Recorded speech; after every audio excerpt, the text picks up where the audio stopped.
Hello, everyone.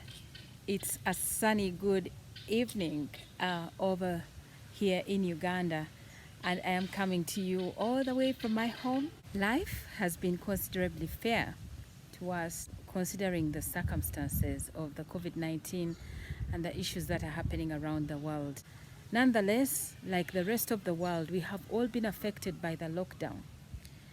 The biggest blow came when the public transport was put on lockdown.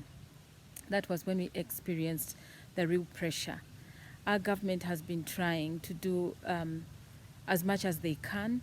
This is a pandemic that was not prepared by anyone, and I know that possibly everywhere in the world, governments and presidents and leaders are trying to manage by crisis. Without God has helped us to live in our home, to live a considerably normal life. But outside the perimeters of our walls and to my workplace, where I have a small restaurant, Winktims, at Winktims, it had been closed until recently when the lockdown was eased a bit, and so they allowed the restaurants to start running. But I was watching as many of the able-bodied young men who used to be border riders staged at the park right below my restaurant. They were coming and taking refuge at the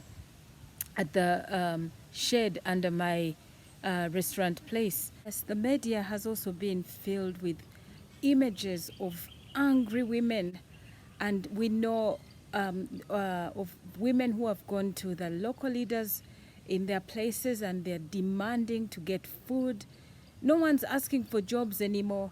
No one's asking for things to do. Some people want an opportunity for a lift up from the lockdown so they can go to the villages. But I know that many of the border riders, the story is that many of them have actually sold their plots of land that they inherited in the villages to buy borders so they can come to the cities. So even just the hope of going to the village in a hope that they would be able to find food there is zero. So women have been angry, abandoning their children, taking them to the local leaders, demanding to get food. The government has been distributing food in different places. They've been doing their best, trying as much as they can under the circumstances, but the process seems to have been slow, or they were overwhelmed with it. Ugandans have tried to give and make donations of food to the tune of billions, relief and everything, but the situation seems to be so overwhelming to them. Thankfully, as I said, we do not have many sick patients of COVID-19, but we do have a very, very high growing need of people who have a need for food to eat.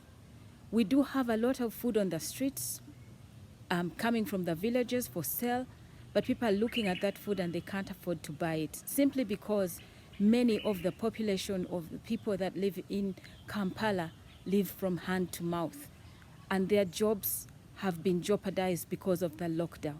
I usually quote Bill Wilson, one of my mentors that has Sidewalk Sunday School in New York. He always has this quote that says that the need is the call. Now, I watched as these young men were down there and they were expressing that their need is to feed their families. I looked at my own family and I realized that I didn't have such a need. The children that I support, dwelling places, all of them had been catered for, and food was not a big need for us during this time. So I decided to do something. So together with my friends Val and Les McCluskey, who are in Northern Ireland, we decided to start a food bank. And when I looked around, I saw that there were some young people who are alumni to support these young men, the border riders, and other people that we may find that need this support for food during this season of the lockdown. We are grateful that through the support of Val and Les McCluskey, and their family in Northern Ireland. We started this seed of faith at my small restaurant, Winktims Oasis, and we called it the Winktims Oasis Food Bank. So the food bank has started, and we have received our first consignment, and tomorrow we start to distribute. Follow us as we go along, and I do want to thank every one of you who has contributed. 70,000 shillings a week will be able to feed a family of about 5 people. We are committed to this cause, and we'll do as much as we can as God allows us to support these people. But I know I serve a very big God, and I know that all those people who need to be supported through this food bank will be led to come there. So follow us as we do this, and give as much as you can. Thank you.